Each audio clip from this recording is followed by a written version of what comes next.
গভীর সমুদ্রে ভয়ঙ্কর সব ঢেউ মোকাবেলা করে ছুটে চলছে বিশাল সব জাহাজ। যে দৃশ্য দেখে গলা শুকিয়ে আসে অনেকেরই। যেসব জাহাজ বোঝাই থাকে বড় বড় সব কন্টেইনারে, কিন্তু কিভাবে ভয়ঙ্কর ঢেউকে বুড়ো আঙুল দেখিয়ে টিকে থাকে দৈত্যাকার এসব মাল বোঝাই জাহাজগুলো? কিভাবে পর্বত সমান ঢেউয়ের মাঝে সুরক্ষিত থাকে, এমন প্রশ্ন প্রায়শই শোনা যায়। চলুন তাহলে জেনে নেওয়া যাক কোন প্রযুক্তিকে কাজে লাগিয়ে অনায়াসে উত্তাল সমুদ্রে টিকে থাকে এসব জাহাজ। কিভাবে বিশাল ঢেউয়ের সামনে বুক চিতিয়ে দাঁড়িয়ে থাকে জাহাজগুলো।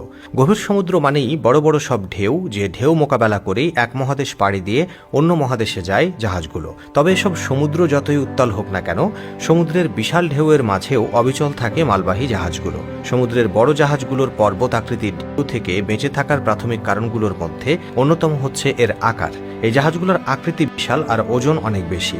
শত শত হাজার টনের বিশাল এসব জাহাজের ওজন ঝড় আর ঢেউয়ের শক্তির বিরুদ্ধে যুদ্ধ করে। শক্তি হিসেবে কাজ করে সেটা, যা উত্তাল সমুদ্রের দানবীয় ঢেউয়ের মধ্যেও জাহাজকে ডুবিয়ে দেওয়া কঠিন করে তোলে। জাহাজগুলোর অনেক বেশি ওজন হওয়ার ফলে সহজে সেগুলো ব্যালান্সও হারায় না। তাছাড়া জাহাজে অনেক শক্তিশালী উপকরণ ব্যবহার করা হয়, যা বড় বড় ঢেউ সহ্য করতে সক্ষম। বড় বড় জাহাজগুলোর ডিজাইনও এমনভাবে করা হয় যেন তারা সমুদ্রের বড় বড় ঢেউগুলোর প্রভাব কমিয়ে আনতে পারে।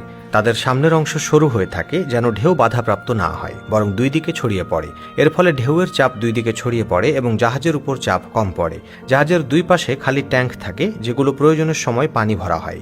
দুই দিকে পরিমাণ মতো পানি নিয়ে জাহাজের ব্যালেন্স ঠিক রাখা হয় এবং এর মহাকর্ষ শক্তি কেন্দ্রের দিকে নিয়ন্ত্রণ করা হয় বাল্স ট্যাঙ্কের মাধ্যমে। ঝড় বা ঢেউ থেমে গেলে ট্যাঙ্ক থেকে পানি অপসারণ করে দেওয়া হয়। তবে সব ক্রেডিট জাহাজের আকার বা ডিজাইনকে দেওয়া হলেও ভয়ঙ্কর ঢেউয়ের বিরুদ্ধে টাকার জাহাজগুলোকে পানির উপর ভাসিয়ে রাখার পেছনে নিরলসভাবে কাজ করে থাকেন একদল অভিজ্ঞ ক্রু।